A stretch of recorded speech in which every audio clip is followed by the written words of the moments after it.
अरे वाह, कल मिस नहीं किया मुझे। अरे ये कल क्लास तो रख दी इन लोगों ने, पर ये ध्यान नहीं रखा कि सुबह मैराथन की वजह से रूट बंद थे सारे। 9:30 के बाद फिर खुले वो। चलो आपका तो फायदा हो गया उस सब से। नींद 1 घंटे ज्यादा ले लिया आपने।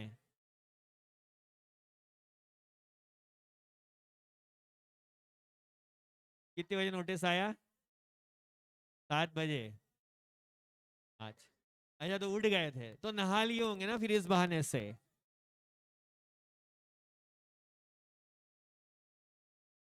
अरे आज तो मतलब मेरे साथ भी इतना अच्छा हो गया, ये क्लास एक बार में देखो लग गई, मतलब नहीं तो ये रोज कुछ ना कुछ चलता है।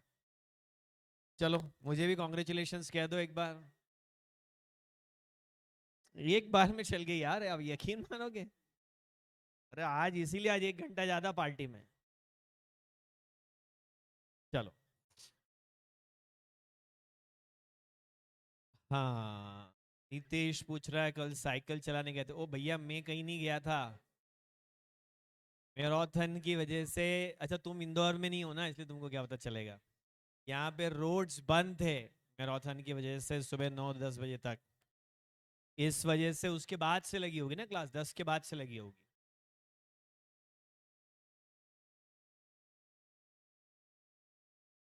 9:30 नहीं, कितनी कल क्लास कितनी बजे चालू हुई आपकी? 9:45। क्या लगा था 9:45? टैक्स लगा था। बढ़िया है, फिर क्या है। लाइफ में और क्या चाहिए आपको। मैं तो आपको पढ़ाने आने वाला था, मैराथन में कैसे जाता। फिर मैंने क्या, ये ज्यादा ये डिस्ट्रैक्ट कर रहे हैं थोड़े से बच्चे, मुझे क्या करूं, बाहर कर दूं इनको। One more voice from this side and they will all go out. चलो कल क्या पढ़ा था हम लोगों ने? अरे होशियार, कल मतलब आखिरी बार क्या पढ़ा था? तुम बहुत ही ज्यादा यार। Contravention of section. अच्छा सेक्शन 8 पढ़ा था। वो पूरा हो गया था क्या?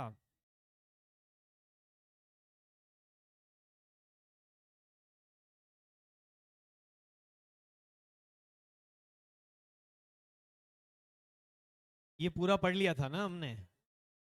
फाइन लगेगा ऑफिसर पे, कंपनी पे, ये सब कुछ हो गया था। चलो बढ़िया।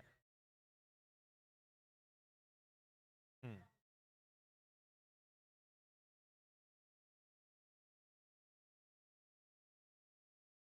इंसॉल्वेंसी एंड बैंक्रप्सी फंड, ये गवर्नमेंट का बनाया हुआ एक फंड है। गवर्नमेंट तरह तरह के फंड्स बनाती है। और ये इंसॉल्वेंसी एंड बैंक्रप्सी फंड में कोई भी सरप्लस बचेगा सेक्शन 8 कंपनी का, वो ट्रांसफर कर देंगे। सिर्फ इस सेक्शन 8 का ट्रांसफर इसमें नहीं जाता है। इसके अलावा भी अलग अलग एक्ट, जैसे आईबीसी कोड है, वहां पे भी अगर कहीं कोई अनक्लेम्ड अमाउंट रहता है वो यहाँ आ जाता है। पूरे हिंदुस्तान में सब मिलाकर के ना कम से कम 1 लाख करोड़ रुपए का अनक्लेम्ड अमाउंट होगा। लोग बैंक में एफडी करते हैं, भूल जाते हैं। कंपनी में डिवेंचर में पैसा लगाते हैं, डिवेंचर रिडीम होते हैं, लोग भूल जाते हैं पैसा लेना।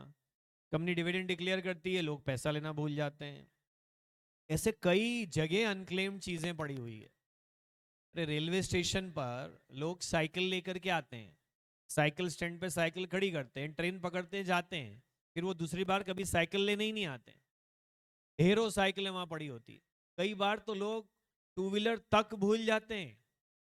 और सर उसके तो नंबर प्लेट से ढूंढ लेंगे, अरे हो सकता है वो चोरी की टू व्हीलर, वॉट एवर। फिर उनको बाद में आ जाता है, अरे मैं, ऐसा किसी किसी के साथ हो जाता है कि मार्केट गए थोड़ी सी दूर, टू व्हीलर लेके गए, सामान लिया, पैदल चल के वापस आ गए। जिसको पैदल चलने की आदत हो उसके साथ ऐसा हो सकता है। जिसको चलने में कष्ट हो उसको तो 1 मिनट में याद आ जाएगा, अरे यार। हाँ ऐसे पुलिस थाने पे गाड़ियां पड़ी होती है, जब्त होती है, वो छूट भी जाती है कोर्ट से, लेकिन वो लेना नहीं भूल जाते हैं। ढेरों गाड़ियां पड़ी होती है पुलिस थाने पे, टू व्हीलर फोर व्हीलर। कोई माई बाप ही नहीं है इनका, लोग लेने ही नहीं आ रहे। अनक्लेम्ड से अपना देश भरा पड़ा हुआ है। हजारों लाखों करोड़ का कामकाज ये अनक्लेम्ड का। तो कंपनीज एक्ट में, आईबीसी कोड में, सब जगह ना ऐसे फंड बना दिए हैं कि अनक्लेम्ड को, क्या जो चीजें अनक्लेम्ड रहती है ना फिर वो चोरी हो जाती है। चोर की नजर पड़ी है कि यार पुलिस स्टेशन में गाड़ी बहुत दिनों से पड़ी, कोई नहीं ले जा रहा है, फलां जगह ये गाड़ी बहुत दिनों से पड़ी, कोई ले नहीं जा रहा है, वो चोरी कर लेगा। कि ऐसे ही इसका कोई मालिक नहीं तो चोरी कर लिया, तो कोई माइंड भी नहीं करेगा इसको। ऐसा होता है, दिस हैपेंस। इसलिए ये अनक्लेम्ड ये अमाउंट जो है ना, ये surplus amount at the time of winding up of section 8 company, ये इस फंड में डाल देते हैं। तो सरकार इस फंड का कोई यूज करती है। ऐसे एक फंड के बारे में बहुत डिटेल में हम पढ़ेंगे, investors education and protection fund. हाँ जी, तो ये हमने ऑलरेडी पढ़ लिया है, इस स्लाइड को मैं क्लोज कर देता हूं। सरकार बजट अलोकेशन कर सकती है। आईईपीएफ जब हम पढ़ेंगे ना, तो आपके लगभग सभी सवालों का जवाब मिल जाएगा। वो सेक्शन 124 है शायद, काफी दिनों बाद आएगा, उसमें सब सवालों का जवाब आपको मिल जाएगा। सरकार बजट अलोकेशन भी करती है, उसके अंदर अनक्लेम्ड अमाउंट भी आते हैं। आप बोलो सर मैं वॉलेंटरी डोनेशन देना चाहता हूं, तो ऐसे तो दुनिया में कोई किसी को डोनेशन देने से मना करता ही नहीं है, जाओ दे दो।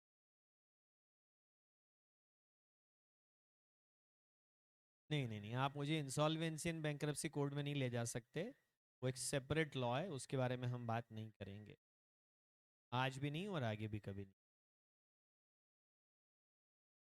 सेक्शन 9 हम लोग ऑलरेडी पढ़ चुके हैं, effect of memorandum of association. अब हम पढ़ने जा रहे हैं सेक्शन 10।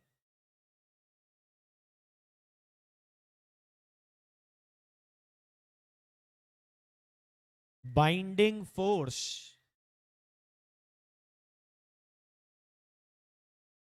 ऑफ MOA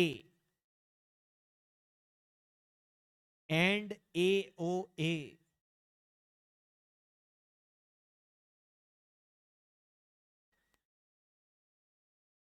अगर आप कंपनी के मेंबर बन जाए ना, पता है कंपनी का मेंबर बनना कितना आसान है, इतना। You want to become member of a company, ये ऐसे, पर ये आपके ऐसे करने से, मेरे ऐसे करने से। आपके यहाँ क्लासरूम में बैठे बैठे, अभी एक दिन मैंने एक कंपनी का मेंबर बन गया, आपको मैं पढ़ा रहा था, पढ़ाते पढ़ाते मैंने आपसे ऐसे बात करते करते थोड़ी देर यहाँ देखा, 1 मिनट के लिए, और डन, और मैं कंपनी का मेंबर बन गया। इतना आसान है कंपनी का मेंबर बनना, क्योंकि मेरे पास एक शेयर ट्रेडिंग अकाउंट है, मेरे पास एक डीमैट अकाउंट है, और मेरे पास एक बैंक अकाउंट है। शेयर ट्रेडिंग करने के लिए 3 अकाउंट होना चाहिए। एक शेयर ट्रेडिंग अकाउंट, ये थोड़ी जनरल नॉलेज की बात बता रहा हूँ, सेक्शन 10 की बात बाद में करूंगा, मैं एक बैकग्राउंड दे रहा हूँ आपको, क्योंकि बैकग्राउंड कहीं नहीं मिलेगा। ये फोरग्राउंड तो सब जगह नोट्स में भी छपा है, यहाँ पे भी है, मॉड्यूल में भी है, फोरग्राउंड सब जगह, बैकग्राउंड देना मेरा काम। शेयर में डील करना है ना, तो 3 अकाउंट होना चाहिए, एक शेयर ट्रेडिंग अकाउंट, एक डीमैट अकाउंट, और एक बैंक अकाउंट। कुछ बच्चों को ये कंफ्यूजन होता है कि डीमैट अकाउंट से शेयर ट्रेडिंग होती है, एब्सोल्युटली रॉन्ग। डीमैट अकाउंट तो गोडाउन है, वो तो कोल्ड स्टोरेज है। आलू की फसल आई, मैंने एक दिन बताया था, रिपीट कर रहा हूं क्या मैं, ये नहीं बताया। आलू की फसल आई, किसान ने, अभी आ रही है फसल आलू, आ गई इनफैक्ट, चल रही है अभी भी प्रोसेस में, आपके खेत से निकल गई होगी हो सकता है, बट कुछ खेतों में अभी भी पेंडिंग। तो वो माल सारा एक साथ मंडी में बेचने नहीं ले जाता है किसान। फसल आई है तो एकदम सप्लाई बहुत ज्यादा है, भाव मिलते नहीं है, वो उठा के कोल्ड स्टोरेज में डाल देता है, अगर उसकी होल्डिंग कैपेसिटी है तो वो उठा के कहाँ डाल देता है, कोल्ड स्टोरेज में, और फिर साल भर ये आलू बिकता रहता है। आलू ले लो, अब कोई मालूम पड़ा जुलाई में घूम रहा है, आलू ले लो कर, तो वो आलू तो फरवरी में ही उग गया था, बिग जुलाई में रहा है। अच्छा, बासी आलू, हाँ बेटा, पूरे साल भर आजकल सारी सब्जियां मिलती है ना, सब कोल्ड स्टोरेज के तो माल आते। कोल्ड स्टोरेज में किसान ने माल डाल दिया, वहां से ट्रेडिंग थोड़ी होती है, कोल्ड स्टोरेज से एक रसीद मिल जाती है, document of title, sale of goods act, document of title मिल गया किसान को। 6 महीने बाद अगर उसको ये आलू बेचना है, तो वो मंडी पहुंचेगा जहां आलू की ट्रेडिंग होती है, कोल्ड स्टोरेज से नहीं बिकता। मंडी में बोली लगेगी, भाई वो सैंपल का एक बोरा आलू दिखाने को ले जाए कि ऐसा है, या फोटो दिखा दे, वहां बाइंग सेलिंग होगी, वहां नीलामी होगी, वहां ट्रेडिंग होगी। और जैसे ही ट्रेडिंग हो जाए कि 1,000 कट्टे आलू बेचा, कट्टे मतलब बोरा,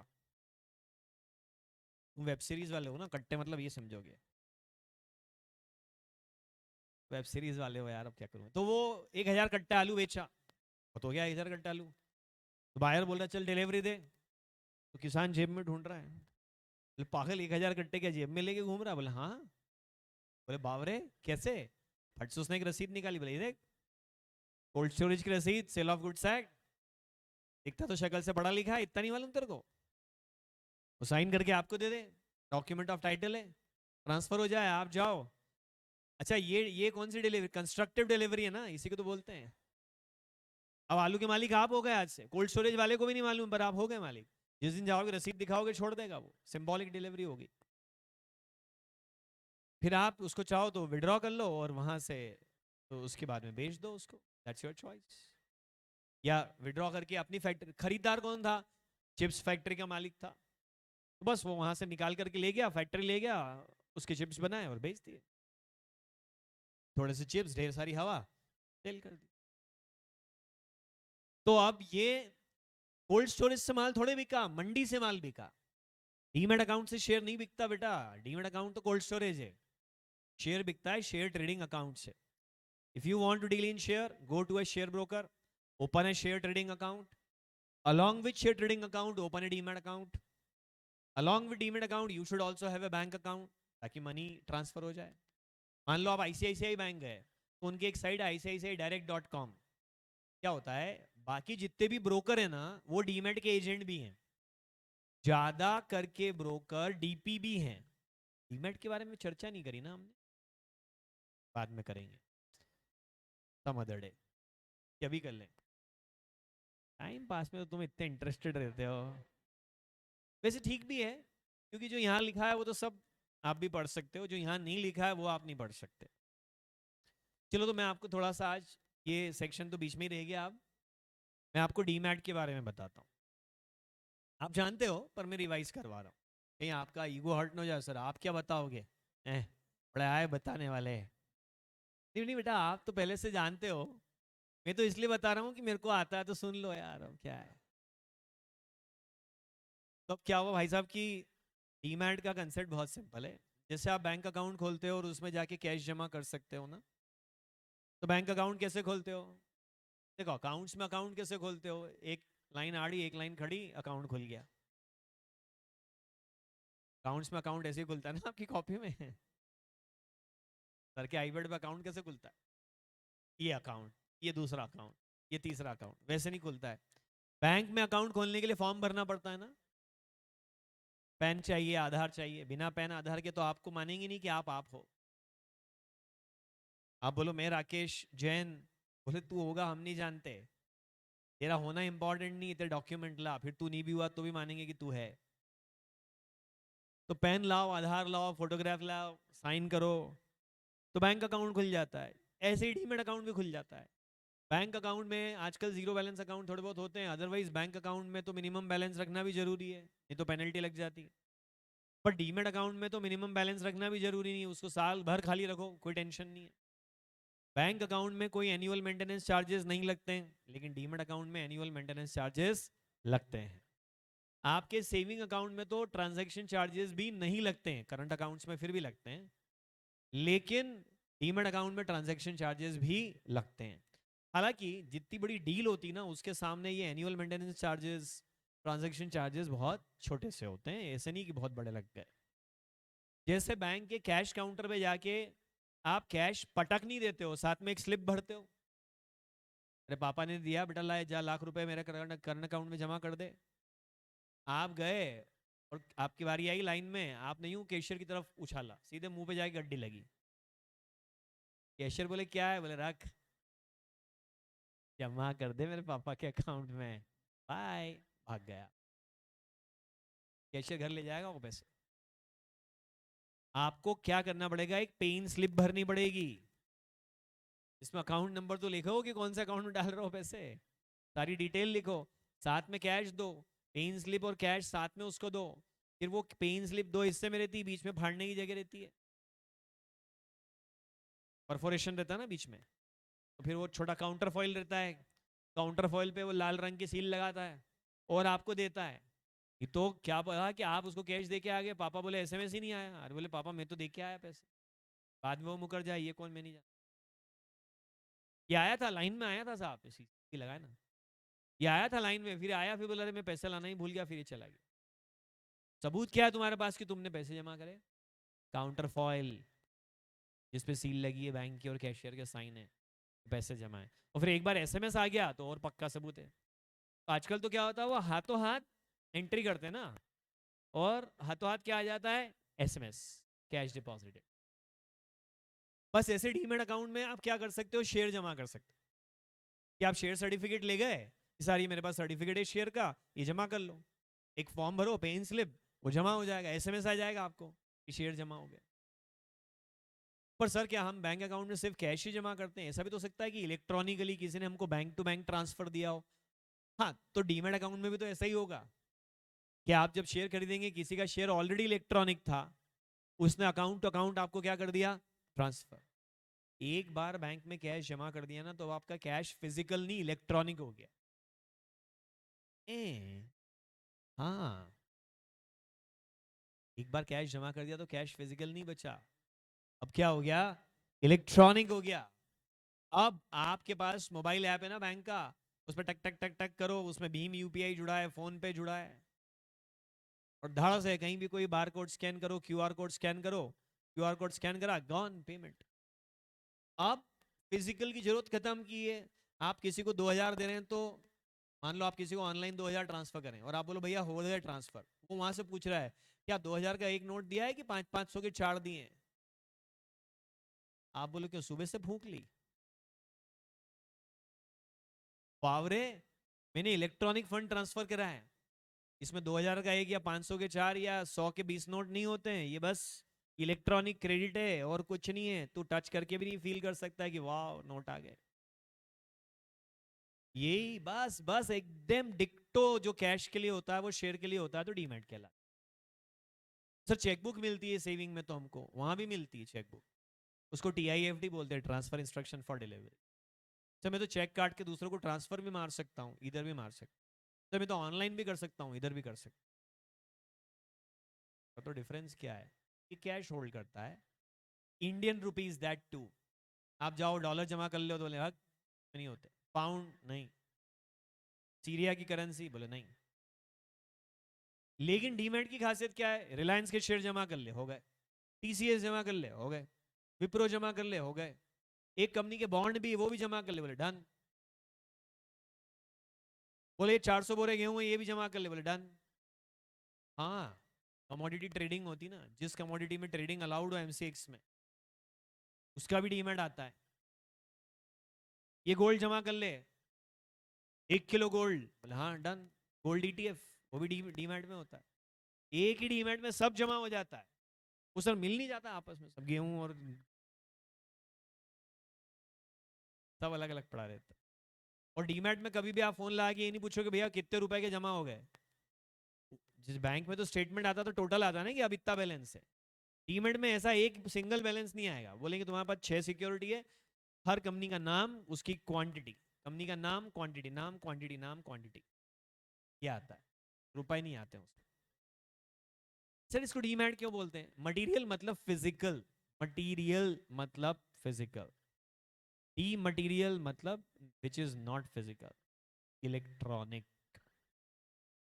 आजकल तो शेयर पैदा ही इलेक्ट्रॉनिक होता है, पहले तो फिजिकल पैदा होता था, हम उसको इलेक्ट्रॉनिक बनवाते थे। अरे जैसे जो लोग सैलरीड एम्प्लॉई हैं, पहले उनको अगर सैलरी कैश में मिलती थी तो वो खाते में जमा करवाते होंगे, सपोज लेट्स अज्यूम।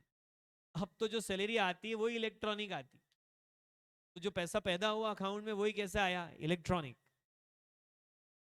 और गया भी इलेक्ट्रॉनिक, मतलब फिजिकल तो कहीं है ही नहीं, इलेक्ट्रॉनिक ही आया, इलेक्ट्रॉनिक ही चला गया।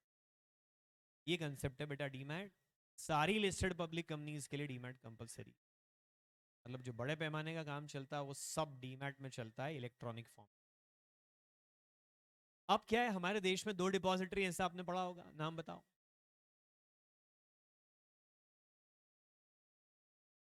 सर डीमैट में चेक बाउंस होता है क्या? नहीं होता है, क्योंकि वो डीमैट ऐसे पब्लिक टू पब्लिक नहीं चलता है, पब्लिक टू ब्रोकर चलता है, तो बाउंस वाउंस नहीं होता। तो crypto currency is like share market, नहीं नहीं, जैसे रिलायंस का शेयर खरीदा बेचा जाता है, ऐसे क्रिप्टो करेंसी भी खरीदी बेची जाती है। CDSL और NSDL, बिल्कुल सही बोला आपने, सेंट्रल डिपॉजिटरी सर्विसेज लिमिटेड और नेशनल सिक्योरिटी डिपॉजिटरी लिमिटेड। देश में बैंक तो ढेरों सारे हैं और डिपॉजिटरी सिर्फ 2 हैं। तो ना, बैंक अपनी खुद की ब्रांचेस खुलता है सभी शहरों में लगभग, डिपॉजिटरी अपनी ब्रांचेस नहीं खोलता, डिपॉजिटरी अपनी फ्रेंचाइजीज दे देता। वो जो फ्रेंचाइजीज है वो क्या कहलाती है? डीपी।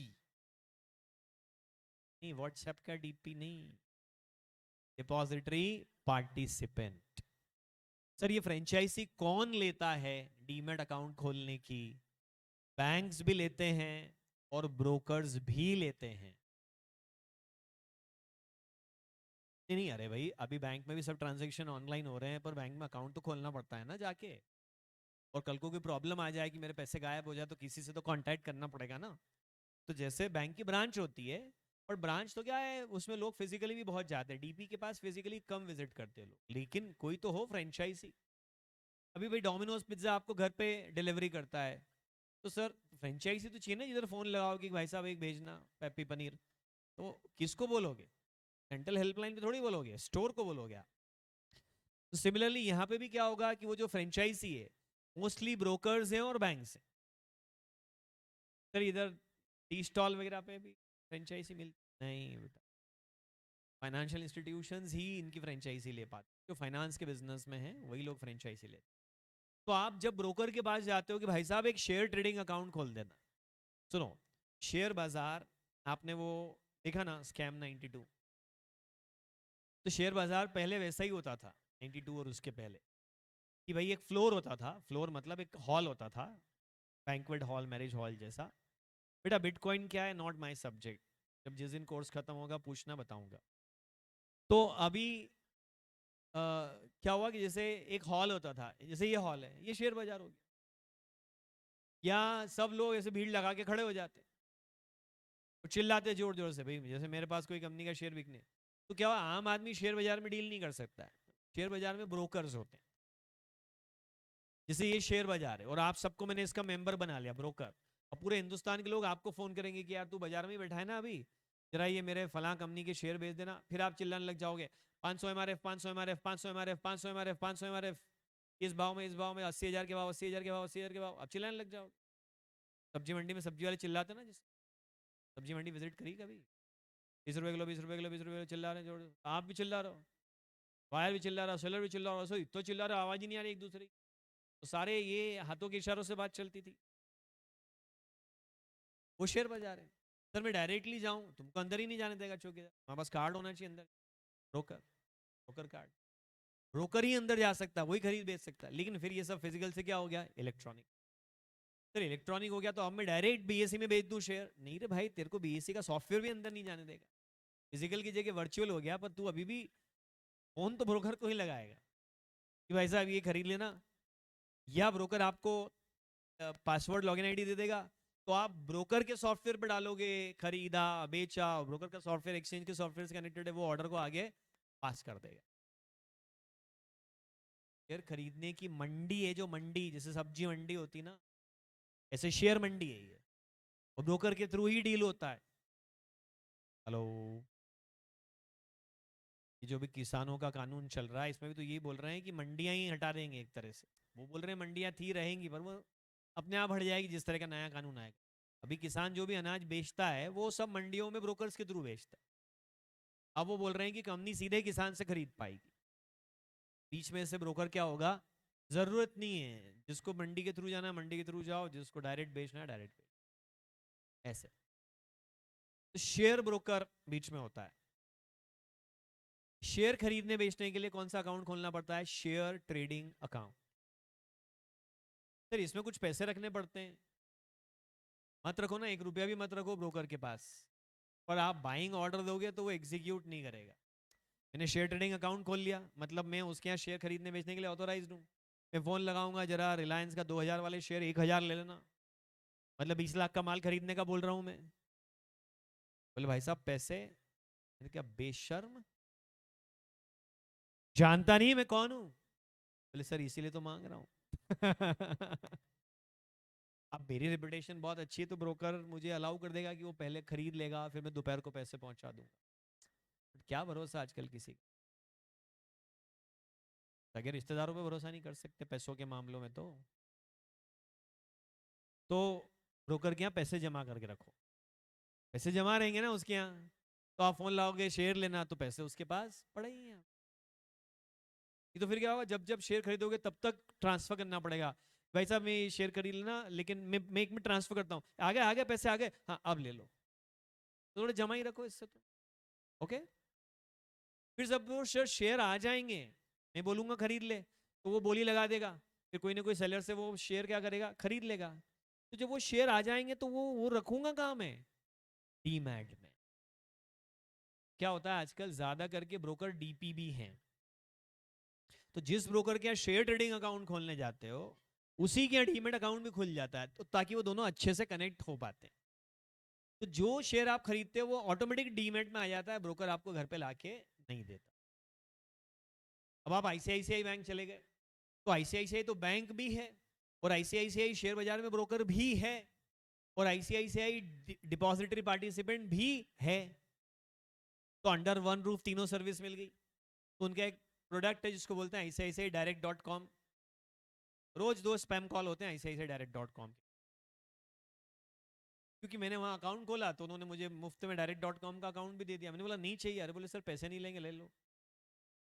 अरे मैंने बोला फिर भी नहीं चाहिए। अरे सर मेरा टारगेट पूरा हो जाएगा, ऐसा क्या कर रहे हो, ले लो ना।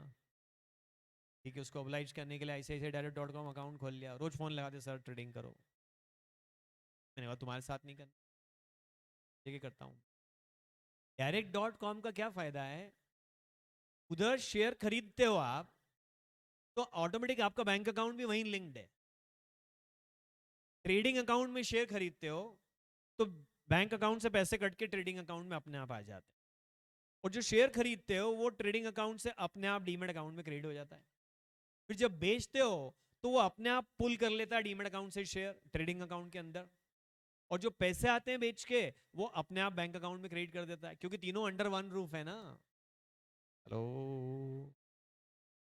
तो फिर शेयर खरीदना कितना आसान है कि आप ये मोबाइल ऐप खोलो ब्रोकर की, और उस पर touch touch touch touch touch, कोई बोला हाउ टू ट्रांसफर शेयर, आप बोलो जरा जरा टच में टच में टच में, ट्रांसफर्ड।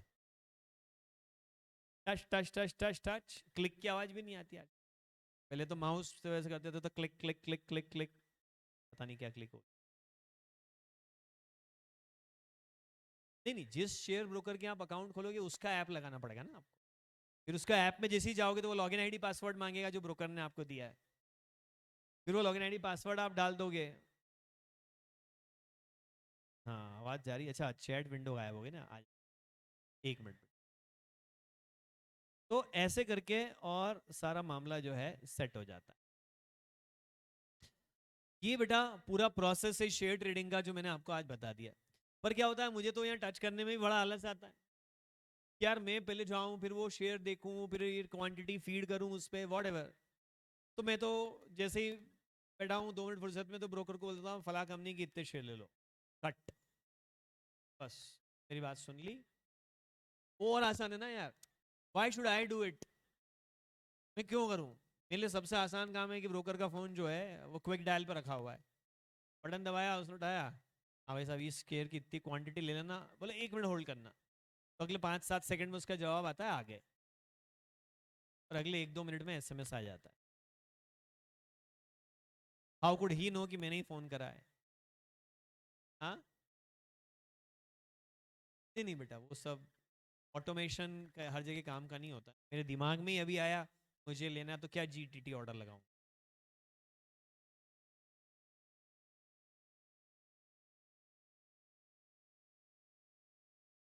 फिर से पूछना पड़ेगा। अच्छा मैं कौन से ब्रोकर के यहाँ अकाउंट खोलूं जो ब्रोकरेज कम ले, जीरोधा में खोल लो। एक कंपनी है जिसका नाम है ZERODHA। कुछ ट्रांजैक्शन के लिए वो जीरो ब्रोकरेज भी लेते हैं, but I don't prefer them. I prefer A broker जहां एक एम्प्लॉय का फेस भी हो, ताकि मैं उससे इंडिविजुअली कनेक्ट कर सकूं। मुझे कॉर्पोरेट कल्चर में डील करना पसंद नहीं आता है कि मैं हर बार फोन लगाऊं और हर बार एक नया आदमी उठाए और मेरे से मेरी पहचान पूछे। आदमी जो परमानेंट वहां काम कर रहा हो और मेरी आवाज सुन करके पहचान जाए कि मैं बोल रहा हूं और मेरा काम फटाक से हो जाए। No more questions on this. तो मैं आपको एक पूरा मार्केट का एक स्ट्रक्चर मैंने बता दिया कि कैसे काम करता है। ठीक है, तो कंपनी का मेंबर बनना कितना आसान है मैंने आपको बता दिया। हेलो, सौ रिलायंस बन गया मेंबर।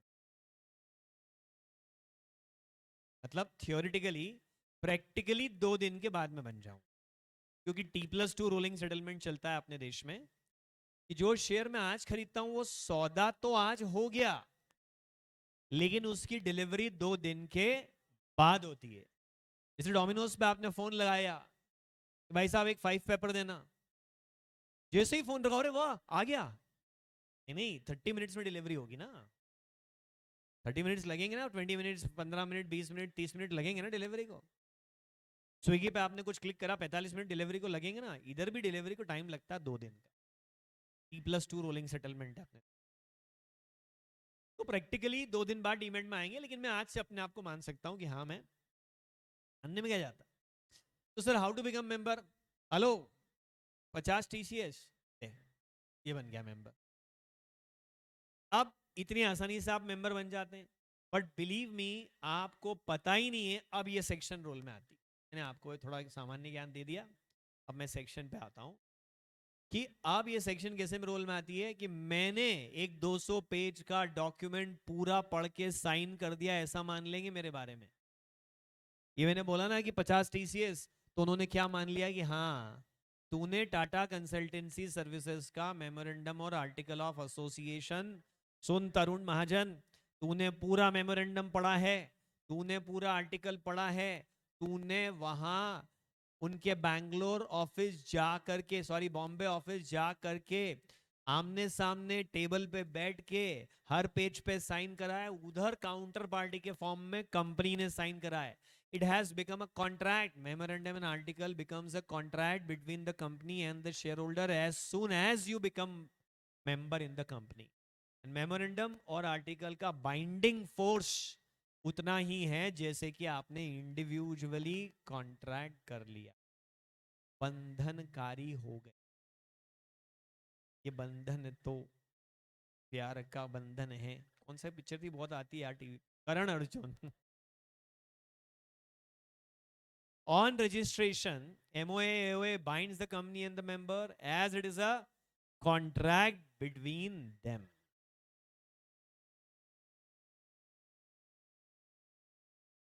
Contract हो गया between company and its members. और सर कॉन्ट्रैक्ट हो गया तो क्या गला काट दोगे, जान ले लोगे, क्या होगा? नहीं नहीं, कॉन्ट्रैक्ट हो गया मतलब ये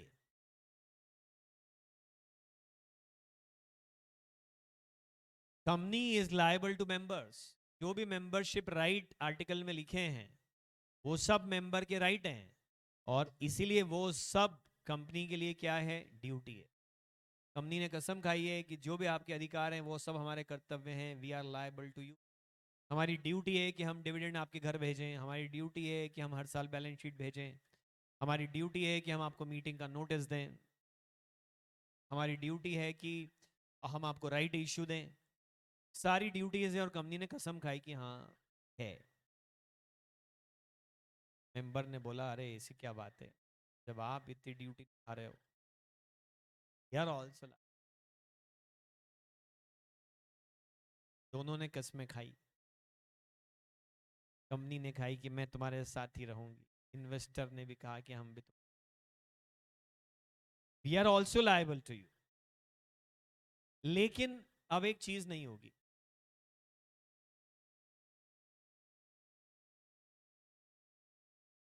हाँ मीटिंग में नाश्ता करवाने की भी ड्यूटी है कंपनी, सही बोला। But we are not liable to each other. सुनो, आपने जैसे ये क्लास ज्वाइन करी ना, आपके मेरे बीच एक डीम्ड कॉन्ट्रैक्ट हो गया, जस्ट लाइक मेमोरेंडम आर्टिकल, जिसमें मेरी ड्यूटी है कि मैं रेगुलरली आकर के आपको पढ़ाऊं, आपके डाउट सॉल्व करूं, आपकी टेस्ट कंडक्ट करूं, एक्सेट्रा। वो सब मेरी ड्यूटी, और आपकी ड्यूटी है कि आप रेगुलरली क्लास में आए, और मेरा दिया हुआ होमवर्क करें, मैं अगर टेस्ट कंडक्ट करूं तो वो आप दें, नहीं दें तो उसका फाइन भरें। ये सब आपकी ड्यूटी में है। अभी अपन थोड़े दिनों बाद एक 1 क्वेश्चन अ डे की सीरीज चालू करेंगे। उसमें क्या होगा, मैं रोज एक क्वेश्चन आपको दूंगा, इससे आपकी राइटिंग प्रैक्टिस होगी। एग्जाम टाइप क्वेश्चन, एग्जाम में जैसा क्वेश्चन आता है, और आपको उसका आंसर लिख करके लाना पड़ेगा अच्छे ढंग से, सिस्टमैटिक। तो वो मेरी ड्यूटी है कि मैं आपको क्वेश्चन दूं, आपकी ड्यूटी है कि आप वो आंसर लिख करके लाएं। और आप नहीं लिख के आए तो जैसे तो आप जानते हैं कि आपका करियर दांव पे लगा है, आप क्यों गलती करेंगे, आप ज़रूर लिख के लाएंगे। लेकिन फिर भी कुछ बच्चे नहीं मानते हैं, तो उसके लिए जैसे मैंने फ़ाइन इम्पोज कर दिया, फॉर एग्जांपल जो नहीं लिख के लाएगा उस पर 100 रुपये फ़ाइन लगेगा, या उसको तो ऑप्शन रख लेते कि उसको हम पिटाई करेंगे, जो भी कुछ है। तो अब क्या हुआ कि मान लो ये आपके और मेरे बीच कॉन्ट्रैक्ट, पर स्टूडेंट्स के बीच आपस में इससे कोई कॉन्ट्रैक्ट नहीं बनता। मेरा कॉन्ट्रैक्ट अजय के साथ है, मेरा कॉन्ट्रैक्ट राकेश के साथ है, इसका मतलब अजय और राकेश में आपस में कॉन्ट्रैक्ट है ऐसा नहीं है। तो आपका दोस्त होमवर्क नहीं करके लाया, आप करके लाए, और आपको बुरा लगा कि यार मैं करके लाया और ये नहीं करके लाया, गुस्सा है आपको, खींच के दिया एक लपड़, बोले सर के बिहाफ पे मार, या आपने उससे 100 रुपये फाइन वसूल लिया, बोले देख मैं भी सर के लायबल, तू भी सर के लायबल, तो अपन एक दूसरे के लायबल, चल पैसे निकाल। अरे कोई रेड सिग्नल पे स्टॉप लाइन के आगे खड़ा हो जाए, आप बोला हाँ चल 500 निकाल, यू कांट डू दैट। ऐसा आप नहीं कर सकते। मेमोरेंडम आर्टिकल के बीच पे यूजुअली मेंबर एक दूसरे के लिए लायबल नहीं होते, एक्सेप्शनली हो सकते हैं। सर वो एक्सेप्शन क्या होंगे बाद में बताऊंगा।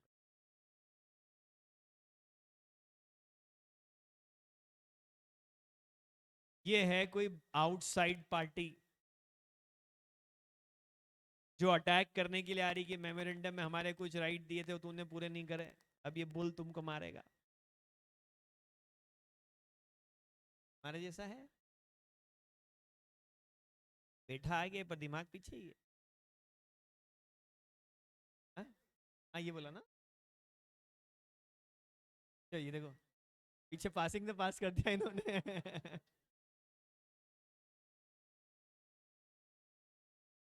बोलो तो दम रखो। वो मुकेश अंबानी जी घर के बाहर वो जिलेटिन रॉड रख के गए, तो उनने बोला ना हमने रखी, जय शे कुछ तो भी, जय शोल कुछ था है ना, दम रखो कि हाँ हमने रखी है विस्फोटक सामग्री, और हमारी न्यूज सुनोगे तो उड़ा भी देंगे। बोलो तो दम रखो। अरे जो भी बोला यार।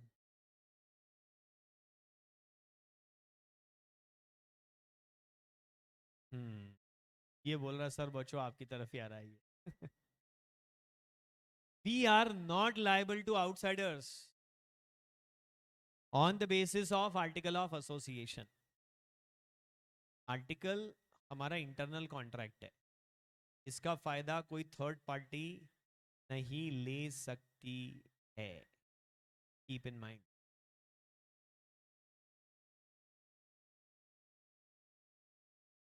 ना कंपनी आउटसाइडर के लिए लायबल है, ना इन्वेस्टर आउटसाइडर के लिए लायबल है। सुनो कैसे, चलो एक दूसरा एग्जांपल मैं देता हूं। कल को मान लो कि आप बड़े इंडस्ट्रियलिस्ट बन गए, ये नहीं बन पाएगा क्योंकि इसमें साहस नहीं है। एंटरप्रेन्योर होने के लिए सबसे पहले रिक्वायरमेंट, एंटरप्रेन्योर का हिंदी ट्रांसलेशन ही साहसी है। बिजनेस करने के लिए लैंड लेबर कैपिटल एंटरप्रेन्योर चाहिए, तो एंटरप्रेन्योर को हिंदी में बोलते ही क्या है, साहसी। मान लो आप बड़े साहसी हैं और आप कल को बड़े इंडस्ट्रियलिस्ट बन गए, 100 करोड़ रुपए की कंपनी हो गई आपकी, फिर आपको एक फाइनेंस मैनेजर की जरूरत पड़ी, तो आप आपके पार्टनर से बात कर रहे थे, या आपको एक कंपनी लॉ कंप्लायंस ऑफिसर की जरूरत पड़ी, तो आपने बोला यार अपने को एक पर्सन चाहिए, एम्प्लॉय जो सारा कंपनी लॉ का कंप्लायंस कर दे अपना। आपने बोला यार जब हम पढ़ते थे ना, तो एक सर पढ़ाते थे, तरुण महाजन, उनको रख लेते हैं नौकरी पे, 2 लाख रुपए महीना दे देंगे। 5 लाख दे दोगे, चलो 5 लाख रुपए महीना दे देंगे। नहीं दोगे? यार मैंने तुमको 100 करोड़ की कंपनी का मालिक बना दिया और तुम फिर भी भिखारी की भिखारी रहे। हद हो गई यार। हाँ मतलब उस एंगल प्रोपोर्शन, तुम क्या अपनी करंट हैसियत के हिसाब से सोच रहे हो? हाँ हाँ देखा, 2 करोड़ दे रहा है बच्चा, मतलब ये तो मतलब यार तो सोनी 1000 करोड़ की कंपनी का मालिक है, पैसा दोगे तो आगे पैसा कमाओगे ना, ऐसे थोड़ी कमाओ। तो आपने बोला 2 लाख रुपए महीना हम दे देंगे, ऐसे आप आपस में बात कर रहे थे तो मैंने सुन ली वो बात। क्या था, उसी के पहले आप मुझसे बात कर रहे थे और वो फोन कट नहीं हुआ और मैं सुन रहा था, और मेरे फोन में तो कॉल रिकॉर्डर भी डला हुआ है, तो उस रिकॉर्ड भी हो गया, सबूत भी आ गया और सब मतलब चकाचक काम हो गया। अगले दिन में बढ़िया टाई वाई लगा के कोट वोट डाल करके आ गया, yes I am ready to join.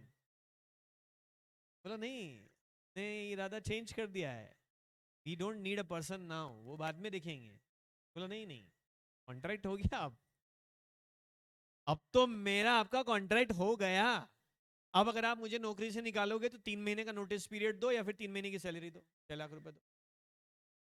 तो ये क्या है बताओ, क्या मेरे आपके बीच बाइंडिंग कॉन्ट्रैक्ट बना? क्योंकि वो आपकी इंटरनल लॉ टॉक थी और मैं आउटसाइडर हूं, मैं उसका बेनिफिट नहीं ले सकता। एक कंपनी के आर्टिकल ऑफ एसोसिएशन में लिखा था कि mister Sharma will be appointed as company secretary, article में लिखा था, शर्मा जी से बात नहीं हुई थी। फिर आपने जैन साहब को बना दिया कंपनी सेक्रेटरी, शर्मा जी को बुरा लग गया। शर्मा जी ने फिर पता क्या करा, तो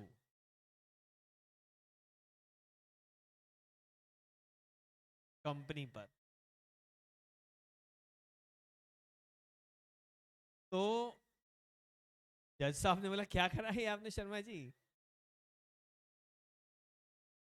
शर्मा जी बोले कि ये कॉन्ट्रैक्ट हुआ था, ये मान नहीं रहे, तो मैं क्या करता है इसके अलावा। तो फिर जज साहब ने बोला कि नहीं नहीं, ये इनका इंटरनल कॉन्ट्रैक्ट था और इसका बेनिफिट आप नहीं ले सकते। ओके।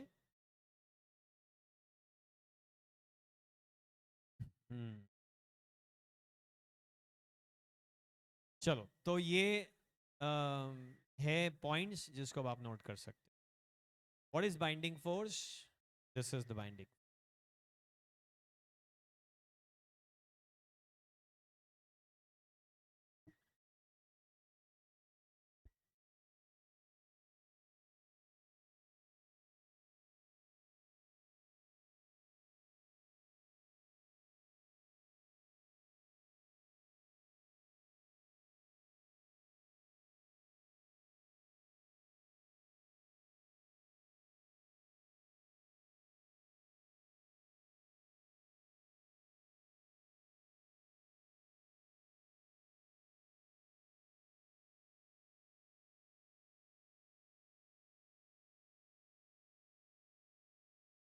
पढ़ेंगे बेटा 10 सब सेक्शन 2।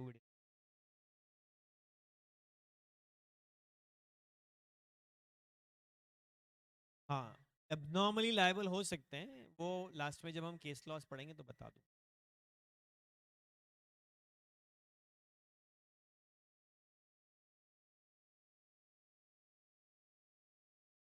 लिमिटेड भी कंपनी है तो एक दूसरे के लिए लायबल नहीं है ना, वो कंपनी के लिए लायबल है, और एक दूसरे के लिए तो अनलिमिटेड कंपनी में भी लायबल नहीं है।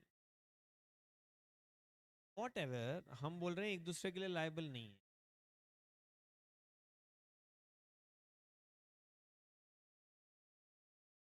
एक ही बात है, थर्ड पार्टी आउटसाइडर मतलब कंपनी और मेंबर के अलावा किसी और की बात, एक ही बात है।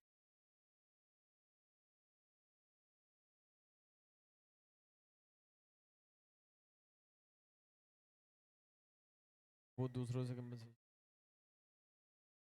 बेटा अब इसमें क्या होता है, अनविक इज आस्किंग मेंबर को अगर पे करने के लिए बोला गया तो वो दूसरों से कंपनसेशन ले सकता है क्या? तो मेंबर दूसरों से क्यों कंपनसेशन लेगा, उसकी अपनी लाइबिलिटी वो पे करेगा। आप शायद वो गारंटी कंपनी का सेक्शन उठा के ले आए कि वो मैंने आपके भी पैसे दिए थे तो बाद में मैं आपसे ले सकता हूँ, वो भी वो भी जो लिक्विडेटर है वो मांगेगा आपसे, मैं थोड़ी मांगूंगा डायरेक्टली आपसे। ओके, चलो तो अभी एक पॉइंट और है, सेक्शन 10 सब सेक्शन 2, वो यहाँ नहीं लिखा है, नोट्स में लिखा है, लेकिन वो उसमें लिखा है कि अगर कोई कंपनी जो है वो मेंबर से कॉल करे अनपेड कैपिटल, सर मान लो मेंबर नहीं दे तो कंपनी इस अमाउंट को उतना फोर्सफुली रिकवर कर सकती है जैसे कि कोई व्यक्ति अपने दिए हुए लोन की रिकवरी कर रहा हो। अगर मेंबर कॉल का पेमेंट नहीं करे तो कंपनी इस अमाउंट को उतना फोर्सफुली रिकवर कर सकती है जैसे कि, बोलो, जैसे कि कोई व्यक्ति अपने दिए हुए लोन को रिकवर कर रहा हो, ऐसा लिखा है सेक्शन 10 सब सेक्शन 2 में। नहीं बेटा, फॉर फीचर मैंने कहा ही नहीं अभी। फॉर फीचर से कंपनी का पर्पस थोड़ी सॉल्व होता है। शेयर होल्डर खुद ही बोल रहा है तेरा सड़ा शेयर ले जा, पर अब मैं और पैसे तो नहीं दूंगा। फॉर फीचर तो बहुत बाद में आएगा, पहले तो कंपनी अपना पैसा रिकवर करने की कोशिश करेगी। हम्म,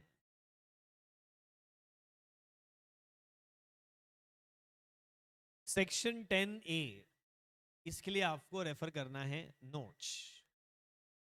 तो देखिए नोट्स में सेक्शन 10A,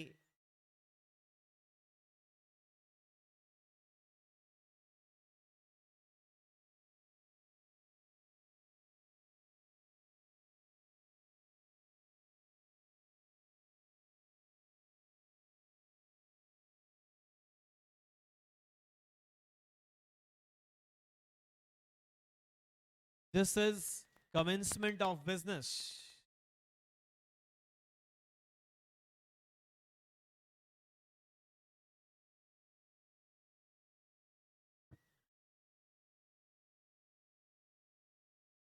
देखो बेटा, पहले जब कंपनीज एक्ट 1956 था ना, तो एक कंसेप्ट था कि सर्टिफिकेट ऑफ इनकॉर्पोरेशन मिलने से कंपनी रजिस्टर्ड तो हो जाती है, अस्तित्व में तो आ जाती है, पर बिजनेस करना शुरू नहीं कर सकती जब तक कि उसको आरओसी से एक और सर्टिफिकेट ना मिल जाए, certificate of commencement of business.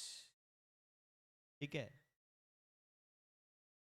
तो क्या हुआ कि इन्होंने, जब कंपनीज एक्ट आया 2013, तो एक सेक्शन 11 बनाया, और सेक्शन 11 में कुछ ऐसा ही लिखा था कि कुछ कंपनियों को certificate of commencement of business भी लेना पड़ेगा।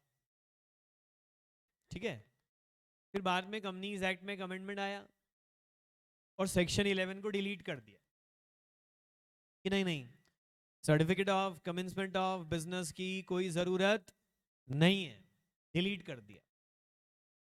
ठीक है, फिर उसके बाद में क्या हुआ, फिर इनको लगा कि अरे नहीं नहीं, इसकी तो जरूरत है, तो सर वो सेक्शन वापस से एक्टिवेट कर देते। नहीं बेटा, जो डिलीट हो गया वो डिलीट हो गया, अब एक नया सेक्शन इंट्रोड्यूस करना पड़ा इनको। बीच में जब भी कोई नया सेक्शन डालना होता ना, तो इसमें ये ऐसी एबीसीडी आ जाती, जैसे 3A के लिए बताया था ना मैंने, 11 की जगह अब खाली रहेगी, वहां पे कोई और सेक्शन नहीं आएगा। ये तो कंफ्यूजन हो जाएगा ना कि ये पुराने वाले 11 को किसी ने रेफर करा था, ये नया वाला आ गया। ठीक है, अरे आपने कौन सी फिर के नाम भूल जा, कि आपने बोला कि वहां पे जो आदमी खड़ा है उसका अपहरण कर लो, अब मालूम पड़ा वो आदमी वहीं से हट गया, दूसरा आ गया। इतना दिन था, क्या था, आई डोंट। अजब प्रेम की गजब कहानी। हाँ, ये सब प्रॉब्लम्स आएगी ना बेटा रेफरेंस की, कि आपने एक जगह कोई चीज बदल दी पर उसके पता नहीं कहाँ कहाँ रेफरेंस पड़े। Deleted is deleted. अरे नहीं बेटा, सेम में भी, ये तो मैंने बोला कि दोनों certificate of commencement of business है, उसकी कंडीशन अलग थी, इसकी कंडीशन अलग है। ओके, अब एक्चुअली एग्जैक्टली सर्टिफिकेट भी नहीं है, कुछ फॉर्मेलिटीज है जो आपको पूरी करनी है। क्या फॉर्मेलिटी है, चलो पढ़ते हैं। क्या हम हमेशा स्लाइड से पढ़ते हैं? तो आज अपन नोट से पढ़ते हैं। देखें कि अगर हम नोट से ही पढ़ रहे होते शुरू से तो कैसा होता। सेक्शन 10A में ये चीज़ को हम ज़रा चेक करके देखते हैं। अगर आपको यही अच्छा लगने लग गया तो मैं स्विच मार जाऊंगा इसके ऊपर। पढ़ते हैं पहले पूरा सेक्शन, फिर decision. Section 10A, commencement of business. Company incorporated after the commencement of companies amendment act, पुराना वाला था कोई, and having a share capital. तो ये सेक्शन सिर्फ कौन सी कंपनियों पे लगता है? With share capital. Without share capital company पर सेक्शन 10A एप्लीकेबल नहीं है। Shall not commence any business, ये कंपनी बिजनेस शुरू नहीं करेगी। तो अरे यार, तो फिर बनाई क्यों कंपनी जब ये बोल रहे हैं शुरू नहीं करेगी बिजनेस? अरे पढ़ो ना आगे। और एक्सरसाइज एनी बोरोइंग पावर, ना तो ये बिजनेस शुरू करेगी ना ये कोई लोन ले पाएगी। तो सर कंपनी बनाई क्यों? अरे कर पाएगी, लिखा गया है अनलेस। समझते हो ना? अनलेस, जब तक कि जब तक कि ये लिखी हुई कंडीशन फुलफिल ना हो जाए। सर क्या कंडीशन फुलफिल करना है? एक डिक्लेरेशन फाइल करना पड़ेगा। अच्छा, कौन करेगा? डायरेक्टर। कब तक करेगा? 180 डेज में। सर 180 डेज गिनेंगे कहां से? From the date of incorporation. तो सर डिक्लेरेशन ऐसे बोल देगा ना, आरओसी को फोन लगा के मैं डिक्लेयर करता हूं, तो सर चिट्ठी भेजेगा। हाँ, लेकिन ये चिट्ठी प्रिस्क्राइब्ड फॉर्मेट में होना चाहिए। आरओसी को कोई भी डॉक्यूमेंट प्लेन पेपर पे जाता ही नहीं। हर चीज का क्या है यहाँ पे? फॉर्म नंबर है। हर चीज का फॉर्म नंबर है। अनुराग पूछ रहा है तो sir without share capital company का क्या होगा? मैंने कहा ना, उस पर ये सेक्शन नहीं लगता। सर उसका क्या मतलब? उसको certificate of commencement of business लेने की जरूरत नहीं है। सिंपल। अच्छा सर, प्रिस्क्राइब्ड फॉर्म देखो लिखा है ना, इन सच फॉर्म, ऐसे फॉर्म में, and verified in such manner. Sir कैसे फॉर्म में, कैसे मैनर में? एज में बी प्रिस्क्राइब। कहां पे? रूल्स में। कौन बनाएगा rules? Central government. Hello, am I audible? आपके चेहरे पे दिख ऐसा। सुन पा रहे हैं आप मुझे? तो मुझे बताइए कि ये एज में भी प्रिस्क्राइब्ड का क्या मतलब है? रूल्स में बताया हो, आर्टिकल ऑफ एसोसिएशन में ना, मतलब कौन से रूल्स? जो सेंट्रल गवर्नमेंट ने बनाए हो। पर एमपी की कंपनी है तो रूल्स तो एमपी गवर्नमेंट बनाएगी ना। ये एक सेंट्रल एक्ट है, पूरे देश में एक जैसा लगता है। इसके रूल्स भी कौन बनाता है? सेंट्रल गवर्नमेंट ही बनाती है। हाँ जी, जैसा कि मोटा भाई ने बनाए हों। अरे आप अमित शाह जी की बात कर रहे हैं क्या? नहीं नहीं, मोदी जी बना रहे हैं। अब आगे क्या लिखा है यहाँ पे? सर ये आपने बोला कि डिक्लेरेशन देना है, और कहाँ दे क्या हूं? लिखा है ना, विद द रजिस्ट्रार। पूरे देश भर के आरओसीज को दोगे? स्टेट के आरओसी को। कौन से स्टेट के आरओसी को? जिसमें कंपनी का रजिस्टर्ड ऑफिस सिचुएटेड हो। स्टेट के आरओसी को हम देंगे ये। ओके। ब्रोकर आगे रह के भी फोन लगाते, अरे भाई साहब यार गिर गया है, बढ़ गया है, खरीद लो। ऐसा भी होता, उसको भी तो उनका धंधा चलाना है ना। तो अब क्या हुआ कि यहाँ पे आपको क्या करना है कि आरओसी को देना है डिक्लेरेशन। तो डिक्लेरेशन में बोलूं क्या कि मैं जो कहूंगा सच कहूंगा, सच के सिवा कुछ नहीं कहूंगा? नहीं, डिक्लेरेशन दो that every subscriber, who is subscriber,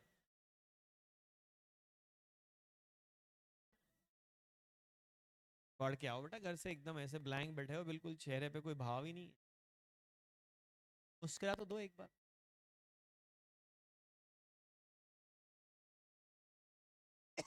Okay, who is subscriber? One who subscribes, one who signs.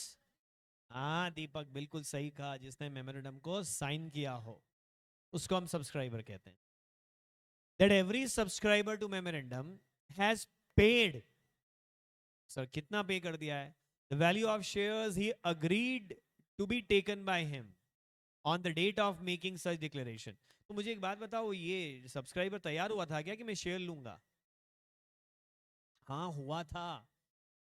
Section number 4 में हमने पढ़ा था कि जब भी सब्सक्राइबर साइन करेगा तो वो अपने नाम के आगे लिखेगा कि वो कितने शेयर्स लेने को तैयार है. तो जितने शेयर लेने को बेटा घर जाके पढ़ाई करनी पड़ेगी. ये ऐसा नहीं बस यहाँ से किताब बंद हुई तो अगले दिन यहीं खुली.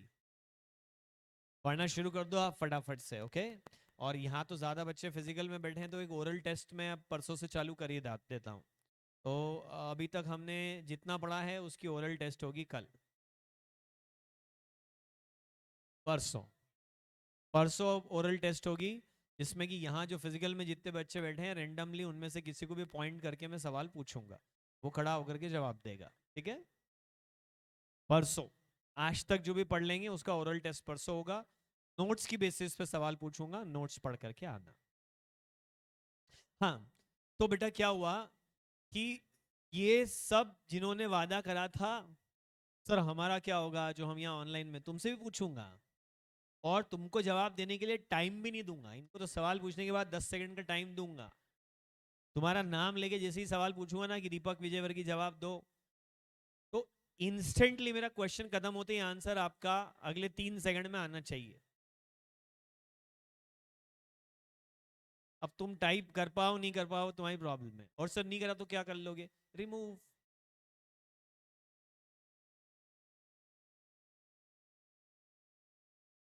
बस बस बेटा, तुम तो कानून बनाने लग जाते हो हर बात में.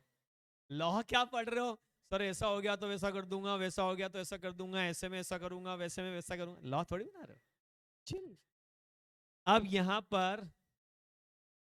यहां पर तो आपको ये बोला है कि आपको डिक्लेरेशन देना पड़ेगा कि जो वादा किया था नहीं नहीं वो निभाया जा चुका है. आ गए पैसे. पर पैसे नहीं आए अपन बोल देंगे कि आ गए. हाँ बोल सकते हो, झूठ का क्या है, लेकिन जब पकड़े जाओगे तब फंसोगे. तो कंपनी. अच्छा दूसरी शर्त, नाम आदर्श है और पोस्ट बड़ी अनादर्श कर रहा है. सर अभी तो नोट्स ही नहीं मिले रे प्रभु. आपके मोबाइल फोन में नोट्स अवेलेबल हैं. अब आप ये मत बोलना कि वो मुझे तो ये बात पता ही नहीं थी. हाँ जी. हाँ वो ऐप नहीं चल रहा है, फोन खराब है, इंटरनेट कनेक्शन स्लो आ रहा है, नोट्स डाउनलोड नहीं आ रहे हैं, सब होगा बेटा, वो मुझे सब मालूम है. जो अपने को करना होता है ना वो तो इलीगली भी मिल जाता है. अभी मैं आपको एक मूवी का नाम बोलूं टेलीग्राम से आप दम डाउनलोड करके मुझे दे दोगे, जबकि वो लीगली अवेलेबल भी नहीं है. तब टेलीग्राम भी मिल जाएगा, ऐप भी चल जाएगा, मूवी भी ढूंढ लेंगे, डाउनलोड भी हो जाएगी. चॉइस पूछोगे सर 720p दूं कि 1080p दूं, कौन सी वाली चाहिए आप तो ये बताओ. अब सबटाइटल भी चाहिए नहीं चाहिए, पासवर्ड दूं नेटफ्लिक्स का, आपको क्या चाहिए बोलो आप. ये तो हो जाएगा. और इससे ऐप नहीं चल रहा है बताओ, नाम सातवें के बच्चे का. कोई बात नहीं बेटा, अगले अटेम्प्ट में जब आपका चल जाएगा तब पढ़ लेना. जिसका इस अटेम्प्ट में चल जाए वही इस अटेम्प्ट में पढ़ लो, जिसका अगले में चले वो अगले में पढ़ लो. एंजॉय. हाँ फ्रेम फ्रेम पर सेकंड भी बोल रहा है, 1080 60 FPS दे दूंगा. बहुत बढ़िया बेटा, गुड. चलो डिक्लेरेशन दे दो एक तो, मैं कसम खाता हूं कि पैसे आ गए. और दूसरी डिक्लेरेशन आपको देनी पड़ेगी वेरिफिकेशन ऑफ रजिस्टर्ड ऑफिस. जो एड्रेस मैंने बताया था आपको कंपनी इनकॉर्पोरेशन के समय पर, जो एड्रेस मैंने आपको बताया था कंपनी इनकॉर्पोरेशन के टाइम पर, वो एड्रेस का प्रूफ क्या है?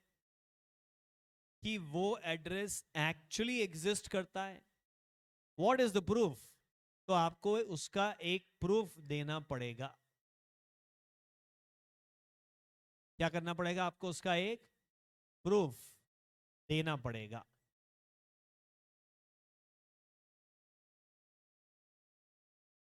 तो कैसा प्रूफ दें? अगर वो मकान की रजिस्ट्री आपके नाम है तो उसकी रजिस्ट्री की कॉपी दो, वो किराए पे लिया है तो लीज एग्रीमेंट दो, या आपके नाम पे रजिस्ट्री तो बिजली का बिल आपके नाम आता होगा उसकी कॉपी दो। ऐसा एक वेरिफिकेशन फाइल करना पड़ेगा। वो आके वेरिफिकेशन नहीं करेंगे कि आप एक्चुअली इस एड्रेस पे हैं, बट आपको एक वेरिफिकेशन फाइल करना पड़ेगा। ओके? अगर आप ये दो कंडीशन फुलफिल करेंगे तो ही आप बिजनेस कमेंस कर पाएंगे, और या फिर बोरोइंग पावर को एक्सरसाइज कर पाएंगे। जब तक ये कंडीशन फुलफिल ना हो, ना तो आप बिजनेस शुरू कर सकते हैं, ना लोन ले सकते हैं। और सर अगर हमने डिफॉल्ट कर दिया तो क्या होगा? तो फिर पेनल्टी लगेगी, सरकार आपके ऊपर पेनल्टी लगा देगी। सर कितनी लगेगी पेनल्टी?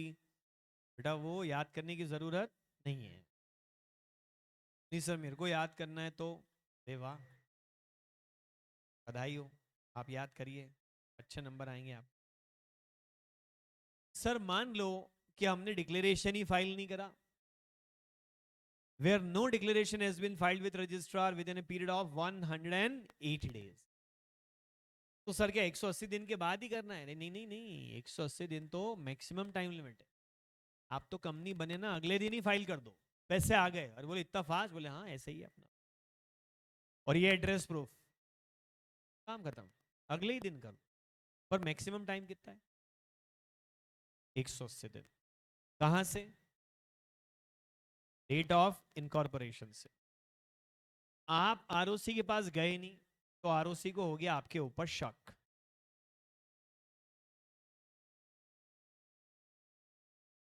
कि ये कंपनी तो इनएक्टिव है। आरओसी को क्या शक हो गया कि ये कंपनी क्या है? इनएक्टिव है। बना तो ली लेकिन ये चल नहीं रही है। ऐसी कंपनियों से खतरा होता है। याद है डोरमेंट कंपनी पढ़ा था हमने? नहीं पढ़ा शायद, पढ़ा था। ऐसी कंपनियों से खतरा होता है कि ये कंपनियां शेल कंपनियों की तरह काम कर सकती है, मतलब मनी लॉन्ड्रिंग में यूज हो सकती है। खाली पड़ी हुई चीजों से ना हमेशा ही डर लगता है। मेरी कॉलोनी में कहीं एक कॉर्नर पे एक मकान खाली पड़ा है, मतलब वो बेच दिया बेचने वाले ने, पर मकान की हालत खराब थी। तो खरीदने वाले ने एक इन्वेस्टमेंट की तरह, जैसे प्लॉट खरीदते ना लोग इन्वेस्टमेंट के लिए, से मकान खरीद के, तो जर्जर सा मकान है, थोड़ा खंडहर सा, वो रहने भी नहीं आए और ना उन्होंने तोड़ के बनाया, बस पड़ा है वो। प्लॉट पड़ा हो दिक्कत नहीं, पर वो मकान पड़ा है। खाली मकान हुआ नहीं, ये समस्या चालू हो गई। वहां मालूम पड़ा अवैधानिक गतिविधियां चालू हो जाए। कभी वहां दारू की बोतलें पड़ी हुई मिल रही है, कभी रात में वहां कुत्ते घुस गए जोर जोर से भौंकने लग गए। ये होता है, इट हैपेंस। जहां खाली जगह मिली नहीं कोई, वहां पे सब गड़बड़ शुरू। तो जो खाली कंपनियां है ना, इन पे भी शक आता है। खाली कंपनी देखते ही शक आता है कि अच्छा ये तुम कुछ गड़बड़ इसमें करोगे पक्का। हाँ, खाली दिमाग भी शैतान का घर होता है, हैं? कुछ शैतानों के घर हैं यहाँ, पर मेरे को भी झाड़ फूंक आती है। बड़े बड़े भूत उतारे मैंने, ये तो बेचारे छोटे मोटे हैं। तो अब ये आरओसी को शक हो जाएगा कि यहाँ कोई बिजनेस चल नहीं रहा है, तो फिर पता है वो क्या करेगा? ही में, अगर उसको लगा तो करेगा, without prejudice to the provisions of subsection 2, initiate action for removal of name of company from register of company. बोले तुम बन गए, काम कर नहीं रहे हो, मेरे को डिक्लेरेशन दे नहीं रहे हो, बंद कर दो इस कंपनी को, नाम remove, strike off, strike off the name of the company, नाम ही काट देंगे, इससे ही खत्म हो जाए। सर पर ये लिखा क्या है विदाउट प्रिजुडिस? प्रिजुडिस मतलब नुकसान पहुंचाना, विदाउट प्रिजुडिस मतलब नुकसान पहुंचाए बगैर। क्या हुआ? पापा ने कोई चीज मना कर रखी थी, भाई एग्जाम चल रही, टीवी नहीं देखोगे, तुम टीवी देखोगे ना तो मैं तुम्हारी पिटाई करूंगा। ऐसा पापा कह के सुबह चले गए ऑफिस। छोटे थे आप, पिटाई करें आपकी, आपको मारे उनके हाथ में लग जाए, आपको कुछ ना हो। फिर क्या हुआ, आप टीवी देखने को हुए जैसे ही, मम्मी ने बोला टीवी देखेगा ना तो खाना नहीं मिलेगा। बनी ऐसे भी गिलकी की सब्जी थी। आपने बोला अच्छा, मतलब वो पनिशमेंट गया कि पिटाई होगी, अब पनिशमेंट ये है कि खाना नहीं मिलेगा, वो तो मैं वैसे भी इंटरेस्टेड नहीं हूं। तो मम्मी बोलेगी without prejudice to the penalty imposed by papa, I hereby say that if you start watching television, you will not get food to eat without prejudice to the provision made by papa. वो punishment अपनी जगह है, अभी तू खाना मत खा और शाम को तू पिटाई खा। ये लिखा है without prejudice to provisions of subsection 2। Subsection 2 क्या था? पेनल्टी तो लगेगी ही, तू उसके आगे सुन, तेरा नाम भी हटा देंगे। सर नाम हटा रहे तो पेनल्टी का क्या है? छोड़ो। हाँ, पेनल्टी तो लगेगी और आरओसी चाहे तो नाम भी रिमूव कर सकते। सर तो फिर से अप्लाई कर सकता हूं ना कंपनी बनाने के लिए? हाँ, पेनल्टी दो, नाम हट गया, एक तो कंपनी बनाने में जो खर्चा आया था वो सब वेस्ट हो गया, जो एफर्ट लगा था वो सब वेस्ट हो गया, और पेनल्टी लग गई अलग, फिर नहीं कंपनी बनाओ। हाँ, वो जब तक आप सेम नाम कूलिंग पीरियड में आ गया तो नहीं मिलेगा एक तो, और आप लगाने गए तब तक कोई और वो नाम ले उड़ा तो वो नहीं मिलेगा। और मजा क्या आया ये सब करके? इससे अच्छा तो ये छोटा सा कंप्लायंस है ना, verification and declaration. Isn't it simple to do verification and declaration rather than कि मैं फिर एक कंपनी बना लूंगा? Okay okay? हाँ हाँ, फिर वो दूसरी कंपनी बनाओगे उसमें डिक्लेरेशन नहीं दोगे तो उसका भी यही होगा।